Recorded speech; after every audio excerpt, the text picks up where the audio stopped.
Hello everyone, this is Ankit Shukla and welcome to the Logical Accountant. अब वो अपनी last class में हमने एडमिशन ऑफ पार्टनर की सारी जर्नल एंट्री के कॉन्सेप्ट को डिस्कस कर लिया था। और आज की क्लास में हम एडमिशन ऑफ पार्टनर की जर्नल एंट्री से रिलेटेड क्वेश्चन को सॉल्व करने वाले हैं। हम सबसे पहले एक क्वेश्चन देखेंगे इन्वेस्टमेंट फ्लक्चुएशन रिजर्व से रिलेटेड, क्योंकि मेरे हिसाब से वो आपके लिए थोड़ा टेक्निकल हो सकता है, क्योंकि उसमें बहुत सारी इंफॉर्मेशन रहती है और वो थोड़ा कंफ्यूजिंग हो सकता है। तो हम एक क्वेश्चन देखेंगे इन्वेस्टमेंट फ्लक्चुएशन रिजर्व से रिलेटेड, और उसके बाद हम सॉल्व करेंगे एक फुल फ्लेज क्वेश्चन जिसमें हम सारी जर्नल एंट्रीज पास करेंगे including all the possible situations. ठीक है, तो चलिए शुरू करते हैं अपने पहले क्वेश्चन से, जो कि हमारा है question related to investment fluctuation reserve. देखो बाबू, क्वेश्चन में क्या कह रहा है। A and B are partner in a firm sharing profit in the ratio of 3:2। तो एक फर्म में हमारे दो पार्टनर हैं, ए और बी, और क्वेश्चन में उनका प्रॉफिट शेयरिंग रेशियो 3:2 दिया हुआ है। ठीक है, they decide to admit C for 1/3 share. एक नया पार्टनर सी ज्वाइन करा 1/3 शेयर ऑफ प्रॉफिट के लिए, और इस डेट पे उनकी बैलेंस शीट में फॉलोइंग इंफॉर्मेशन अवेलेबल है। तो क्या क्या चीजें अवेलेबल है? एक तो हमारे पास इन्वेस्टमेंट फ्लक्चुएशन रिजर्व है, और दूसरा हमें इन्वेस्टमेंट की बुक वैल्यू यानी कि कॉस्ट दी हुई है, जो कि 3 लाख रुपए है। अब क्वेश्चन आपसे कह रहे हैं कि show the accounting treatment in the following cases. तो हमें 4 केस यहाँ पे दिए हैं, और क्वेश्चन क्या है, इसमें क्या अकाउंटिंग ट्रीटमेंट होगा आप ये बता दीजिए। तो चलो बाबू, एक एक करके हम सॉल्व करते हैं। सबसे पहले स्टार्ट करते हैं अपने केस नंबर 1 से। देखो, किसी भी क्वेश्चन में अगर इन्वेस्टमेंट फ्लक्चुएशन रिजर्व का वो पॉइंट है, तो हम सबसे पहले उसमें क्या करते हैं, अगर तुमको कल की क्लास याद हो, तो हम सबसे पहले किसी भी क्वेश्चन में इन्वेस्टमेंट फ्लक्चुएशन रिजर्व को बाबू क्या कर देते हैं, डेबिट कर देते। इस क्वेश्चन में 40,000 था, वो हमने डेबिट कर दिया। इसके बाद से हम इन्वेस्टमेंट की बुक वैल्यू और मार्केट वैल्यू को कंपेयर करते हैं कि इन मार्केट वैल्यू इंक्रीज हो रही है या डिक्रीज हो रही है। अगर मार्केट वैल्यू इंक्रीज होती है, तो हम उस इंक्रीज्ड अमाउंट को डेबिट करते हैं अपनी अगली एंट्री में, पर अगर मार्केट वैल्यू डिक्रीज होती है तो हम उसे क्रेडिट करते हैं सेम एंट्री में। तो यहाँ क्वेश्चन में दिया है कि हमारी बुक वैल्यू 3 लाख रुपए थी और मार्केट वैल्यू केस 1 में 290 हो गई, तो मार्केट वैल्यू हमारी 10,000 से डिक्रीज कर गई है। ये 10,000 का डिक्रीज हमारा सेम एंट्री में आएगा टू इन्वेस्टमेंट। हमारा सेकंड स्टेप भी बाबू हो गया। एक बार आपने आईएफआर और इन्वेस्टमेंट को लिख लिया, तो इसके बाद आपको कुछ नहीं करना होता, आपको जर्नल एंट्री को बैलेंस करना है। हमें डिफरेंस किस साइड आ रहा है, क्रेडिट साइड आ रहा है। देखो, डेबिट डिफरेंस आता है पहली एंट्री में, तो रिवैल्यूएशन लिखते हैं, और क्रेडिट डिफरेंस आता है तो हम लिखते हैं ओल्ड पार्टनर ओल्ड रेशियो। तो हमारे पास दो पार्टनर ए और बी, तो हमारी एंट्री हो जाएगी to A's capital and to B's capital. ठीक है, डिफरेंस 30,000 का था, और इस 30,000 को हम डिस्ट्रीब्यूट कर देंगे बाबू किस रेशियो में, 3:2 में। तो ये हमारा हो जाएगा 18,000 एंड 12,000। चलिए ठीक है, केस नंबर 1 आई होप आपको अच्छे से क्लियर है। चलिए बात करते हैं केस नंबर 2 की। देखो, केस नंबर 2 में क्वेश्चन क्या कह रहा है। सेम वही फंडा, किसी भी क्वेश्चन में हमें सबसे पहले क्या करना है बाबू, इन्वेस्टमेंट फ्लक्चुएशन रिजर्व को डेबिट करना है। तो सबसे पहले आप आईएफआर को डेबिट कर दो, और आईएफआर क्वेश्चन में हमारा कितना दिया हुआ था, 40,000, तो हमने आईएफआर को डेबिट कर दिया 40,000 से। इसके बाद से बुक वैल्यू मार्केट वैल्यू को कंपेयर कर लेते हैं। तो बुक वैल्यू हमारी क्वेश्चन में दी है 3 लाख रुपए, और मार्केट में इसकी वैल्यू 245 हो गई। तो वैल्यू डिक्रीज हो गई है, इसका मतलब इन्वेस्टमेंट यहाँ पे भी क्या हो जाएगा, क्रेडिट हो जाएगा। तो हम इन्वेस्टमेंट को क्रेडिट कर देते हैं। अच्छा, कितने से डिक्रीज हुआ है, तो 3 लाख माइनस 245 यानी कि 55,000 से डिक्रीज हुआ है। ठीक है, तो हमने 55,000 से इसको क्या कर दिया, क्रेडिट। इसके बाद आप बैलेंस देखोगे तो डिफरेंस हमारा किस साइड पे आ रहा है, डेबिट साइड पे आ रहा है, और डेबिट डिफरेंस हम क्या लिखते हैं, रीवैल्यूएशन अकाउंट। चलिए, कितने का डिफरेंस है, 15,000 पर। ये हमारा केस 2 भी हो गया कंप्लीट। अच्छा, इस चीज में अगर तुम एक चीज समझो, क्या हुआ है, रीवैल्यूएशन अकाउंट डेबिट हुआ है, मतलब हमारे पास रीवैल्यूएशन में लॉस हो गया 15,000 का इस जनरल एंट्री की वजह से। तो आपको एक और एंट्री पास करनी पड़ सकती है टू रीवैल्यूएशन अकाउंट, और अपोजिट में partner capital A and B old partner old ratio. पर ये एक्स्ट्रा एंट्री रीवैल्यूएशन के प्रॉफिट या लॉस को बांटने की आप तब करोगे जब क्वेश्चन में सिर्फ आईएफआर की बात हो रही हो, मतलब वो एक फुल फ्लेज क्वेश्चन नहीं है। क्योंकि अगर एक फुल फ्लेज क्वेश्चन होगा, तो वहां पे हमें इसके इस पर्टिकुलर रिवैल्यूएशन के अलावा और भी रिवैल्यूएशन के पॉइंट दिए होंगे, राइट। तो वो सारी चीजें एक साथ मिला के प्रॉफिट लॉस निकाली जाती हैं। तो मोस्ट ऑफ द टाइम आपको अलग से इस रिवैल्यूएशन को रिवर्स करके पार्टनर कैपिटल में ट्रांसफर करने की नीड नहीं। चलिए बात करते केस नंबर 3 की, देखते केस नंबर 3 में क्या दिया है। सेम चीज हमें करनी है हर क्वेश्चन में। सबसे पहले आप क्या कर दोगे, इन्वेस्टमेंट फ्लक्चुएशन रिजर्व को डेबिट कर दोगे। ठीक है, तो हम इन्वेस्टमेंट फ्लक्चुएशन रिजर्व को डेबिट कर देते हैं विद द गिवन अमाउंट। जो कि हमारा कितना है 40,000 का। फिर सेकंड स्टेप क्या होता है, बुक वैल्यू मार्केट वैल्यू को कंपेयर करना। तो बुक वैल्यू हमारी कितनी 3 लाख और मार्केट में भी वैल्यू इसकी कितनी है 3 लाख। तो भैया ना तो इन्वेस्टमेंट की वैल्यू बढ़ी ना घटी, अगर इन्वेस्टमेंट की वैल्यू में कोई चेंज नहीं आया तो तुम्हें टू इन्वेस्टमेंट लिखने की नीड नहीं है। अब तुम एंट्री को बैलेंस करो तो डिफरेंस क्रेडिट साइड पे आ रहा है और क्रेडिट साइड डिफरेंस के लिए हम क्या लिखते हैं, ओल्ड पार्टनर ओल्ड रेशियो। तो ये हो जाएगा to A's capital and to B's capital, ठीक है। तो हमारा हो जाएगा 24,000 एंड 16,000। गुड। तो आई गेस केस 3 भी आपको एकदम अच्छे से क्लियर है। अब बात करते हैं लास्ट केस की, केस नंबर 4। देखो केस नंबर 4 में क्या कह रहा है, वही सेम चीज करनी होती है। सबसे पहले आप क्या करोगे, इन्वेस्टमेंट फ्लक्चुएशन रिजर्व को डेबिट करोगे। तो हम इन्वेस्टमेंट फ्लक्चुएशन रिजर्व को डेबिट कर देते हैं, कितने से 40,000 से। इसके बाद हम बुक वैल्यू और मार्केट वैल्यू को कंपेयर कर लेते हैं। तो बुक वैल्यू हमारी 3 लाख है और मार्केट में इसकी वैल्यू 325 हो गई, मतलब 25,000 इंक्रीज। अगर इन्वेस्टमेंट की वैल्यू इंक्रीज होती है तो इन्वेस्टमेंट डेबिट होता है, पर उस एंट्री में नहीं, अगली एंट्री में। तो आप अगली एंट्री में इन्वेस्टमेंट को डेबिट कर दो जितने से वो इंक्रीज हुआ है 25,000। स्टेप 2 हो गया, आईएफआर इन्वेस्टमेंट दोनों चीज़ आपने लिख ली है। तो अब आप क्या करोगे, आप देखोगे balancing figure. Second entry balance हमेशा किससे होती है, वो रीवैल्यूएशन अकाउंट से। तो टू रीवैल्यूएशन अकाउंट 25,000। और फर्स्ट एंट्री में बैलेंस किस साइड आ रहा है, क्रेडिट साइड आ रहा है। और क्रेडिट साइड फर्स्ट एंट्री में आता है तो क्या लिखते हैं, old partner old ratio. Debit side अगर फर्स्ट एंट्री में आता है तो क्या लिखते हैं, रिवैल्यूएशन अकाउंट। पर सेकंड एंट्री में हमेशा डिफरेंस किससे एडजस्ट होता है, रिवैल्यूएशन से होता है, राइट। चलो इसमें भी 40,000 है तो वही सेम अमाउंट आएगा 24,000 और 16,000। तो आशा करते हैं आपको आईएफआर से रिलेटेड सारे ट्रांजैक्शन अच्छे से क्लियर हो गए हैं और अब आपको आईएफआर में कोई प्रॉब्लम नहीं आने वाली है, ठीक है। चल अब हम देख लेते हैं एक फुल फ्लेज क्वेश्चन जहां पे हमें सारी पॉसिबल जनरल एंट्री पास करनी पड़ सकती है, रिवैल्यूएशन से related, accumulated profit, accumulated losses, नए पार्टनर की capital, goodwill and what not. चलो आ जाओ इस क्वेश्चन में, देखते हैं क्या कह रहा है। X and Y are partner in the ratio of 5:3। तो एक फॉर्म में दो पार्टनर हमारे हैं, एक्स और वाई, और उनका प्रॉफिट शेयरिंग रेशियो 5:3 का है, ठीक है।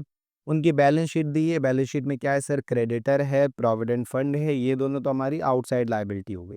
इसके अलावा वर्कमैन कंपनसेशन रिजर्व दिया है, पार्टनर की कैपिटल है, ठीक है। बैंक है, डेटर है, प्रोविजन है, स्टॉक है, फिक्स एसेट है, पीएल है। बाबू जब भी तुम बैलेंस शीट रीड करोगे, तुम्हें बैलेंस शीट रीड करते टाइम पे दो तीन चीजें देखनी है, एक्यूमुलेटेड प्रॉफिट है कि नहीं, एक्यूमुलेटेड लॉस है कि नहीं, और कोई ओल्ड गुडविल है कि नहीं, ठीक है। एक्यूमुलेटेड कहाँ, प्रॉफिट कहाँ पे दिखता है, लायबिलिटी साइड में। तो क्या लायबिलिटी साइड पे कोई जनरल रिजर्व या पीएलएसआर रिजर्व, बेटा ये वर्कमैन कंपनसेशन रिजर्व है। और डब्ल्यूसीआर आईएफआर के लिए हम अलग से एंट्री कर दे तो उसको तुम मत देखा करो, क्योंकि वो तो करनी ही है। तुम्हें देखना है जनरल रिजर्व और पीएल। तो यहाँ ना तो जनरल रिजर्व है ना पीएल है, एक्यूमुलेटेड प्रॉफिट नहीं मिला।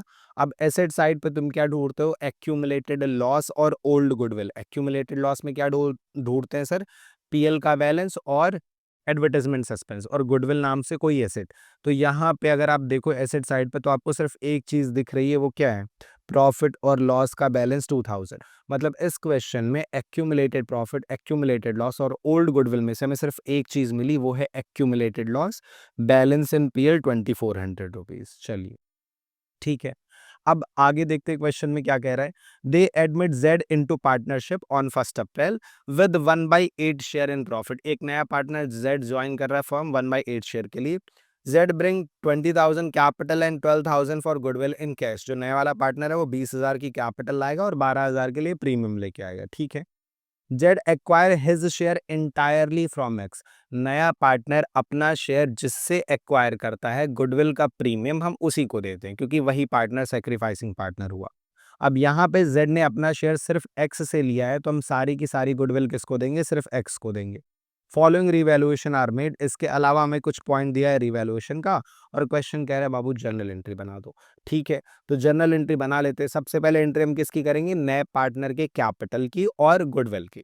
तो नया वाला पार्टनर कैपिटल लेके आ रहा है, उसके लिए आप एंट्री कर लोगे bank account debit, bank account debit to क्या कर देंगे बाबू, टू जेड्स कैपिटल अकाउंट। तो पहली एंट्री आपने कर ली। इसके अलावा नया वाला पार्टनर प्रीमियम भी ला रहा है तो तुम लिख दोगे to premium for goodwill account. तो पहली एंट्री हमारी होगी bank account debit to capital to premium. Capital लाया है 20,000 रुपीज और प्रीमियम का अमाउंट है 12,000। तो टोटल जो पैसा जेड लेके आ रहा है बिजनेस में वो हो गया 32,000 का, ठीक है। फर्स्ट एंट्री हमारी हो गई। नेक्स्ट एंट्री में हम इस प्रीमियम को सेक्रीफाइसिंग पार्टनर में सेक्रीफाइसिंग रेशियो में बांट देते हैं। तो अगली एंट्री हो जाती है premium for goodwill account debit to sacrificing partner capital account. अब चूंकि यहाँ पे सिर्फ एक ही पार्टनर सेक्रीफाई कर रहा है एक्स, तो ये सारा का सारा प्रीमियम हम किसे दे देंगे, सिर्फ एक्स को देंगे, पूरा 12,000 एक्स को मिल गया। चलिए पहली एंट्री तो आपने कर ली कैपिटल की और किसकी, गुडविल की। अब इसके बाद से हम एक्यूमुलेटेड प्रॉफिट, एक्यूमुलेटेड लॉस और ओल्ड गुडविल की एंट्री कर लेते हैं। तो इस क्वेश्चन में तुम्हें कोई एक्यूमुलेटेड प्रॉफिट नहीं दिया है, कोई ओल्ड गुडविल नहीं दी है, पर एक एक्यूमुलेटेड लॉस है पीएल। और एक्यूमुलेटेड लॉस के केस में ओल्ड पार्टनर की कैपिटल क्या हो जाती है, डेबिट हो जाती है। तो यहाँ पे हमारी एंट्री हो जाएगी, एस कैपिटल नहीं लिखना है सर, आपको लिखना है जेड, सॉरी एक्सेस कैपिटल। तो एक्सेस कैपिटल डेबिट और वाइज कैपिटल डेबिट। बच्चे मेरे बेचारे कॉमर्स लिए थे ये सोच के कि एक्स से पीछा छूट जाएगा सर, क्या पता था कि हाँ पार्टनर ही एक्स है। ठीक है, चलो देखो, तो ओल्ड पार्टनर की कैपिटल आपने डेबिट कर दी, 2400 रुपीज़ ये हो गया, और हमारा पी एस आर है 5:3 का। तो 5 दिन 8 हो गया, 8 24, 3 5 15 और ये 900। चलो ये भी हमारा हो गया accumulated profit loss old goodwill.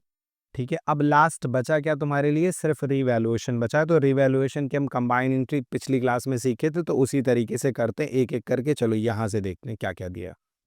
Question कह रहा है provident fund is to be increase by 5,000। Provident fund हमारा क्या है, प्रोविडेंट फंड है सर लाइबिलिटी, और लाइबिलिटी अगर इंक्रीज हो रही है तो फायदा के नुकसान, नुकसान है सर, और नुकसान में रीवैल्यूएशन क्या होता है, डेबिट होता है। तो अगर रीवैल्यूएशन डेबिट है तो क्रेडिट क्या हो जाएगा, प्रोविडेंट फंड। ठीक है, क्रेडिट आपने कर दिया 5,000 से, रीवैल्यूएशन हम लास्ट में लिखते हैं।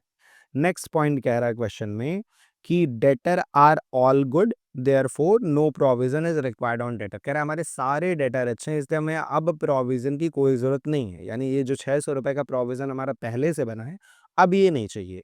तो अगर आप प्रोविजन को कैंसिल कर रहे हो तो वो आपके प्रॉफिट को बढ़ा देगा, ये एक तरीके से फायदा है।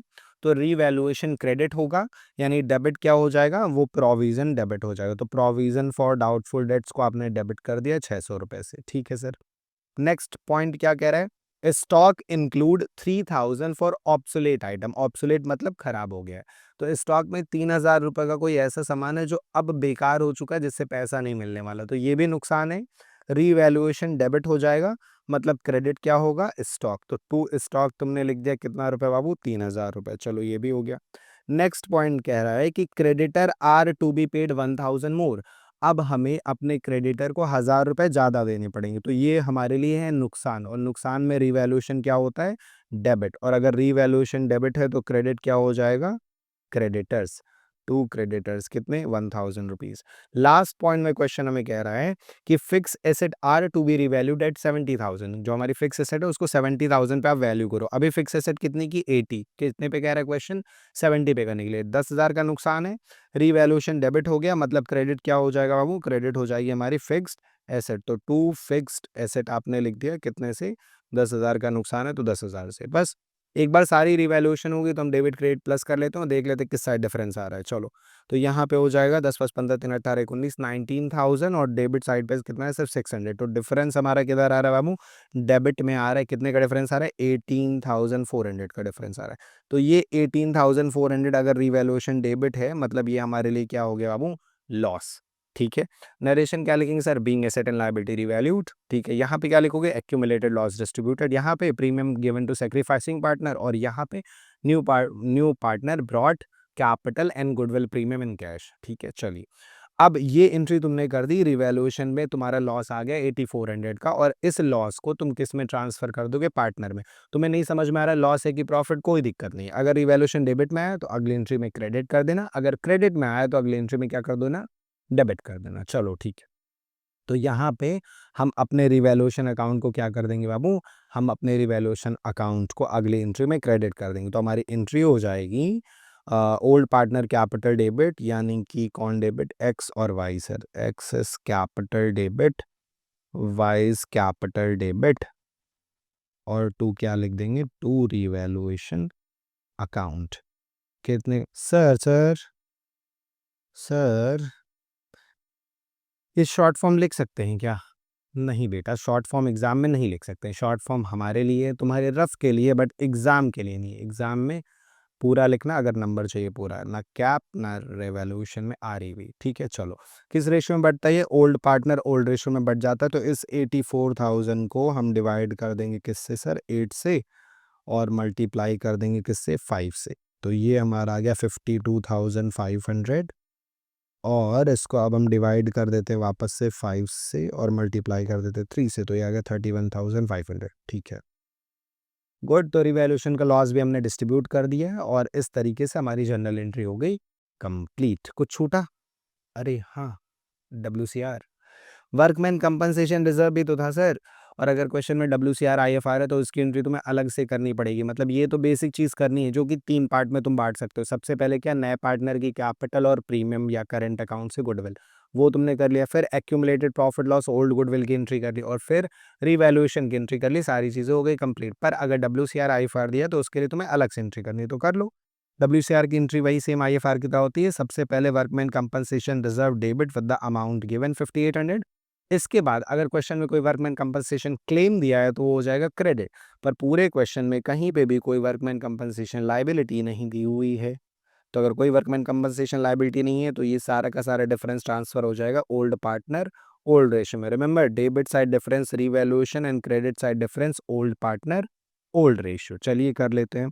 तो ये हमारा 5800 डिवाइडेड बाई 8 मल्टीप्लाई बाई 5, ये आ गया 3625, और डिवाइडेड बाई 5 मल्टीप्लाई बाई 3, ये आ गया 2175। चलिए, WCR भी हो गया और सारी एंट्रीज हमारी हो गई कंप्लीट। आई होप आपको जर्नल एंट्री से रिलेटेड ये क्वेश्चन एकदम अच्छे से समझ में आ गया है। और बेटा, तुम्हारी बुक में जो भी 4, 5, 6, 7 क्वेश्चन, जितने भी क्वेश्चन है सॉल्व करो वो सारे क्वेश्चन जर्नल एंट्री के, क्योंकि जर्नल एंट्री का कॉन्सेप्ट बहुत सिंपल है। और अगर तुम्हें किसी भी एंट्री में कोई भी कंफ्यूजन होती, feel free to comment in the video and I will try to help you in the next video with that doubt. Till then keep learning, keep enjoying, we will meet in the next video.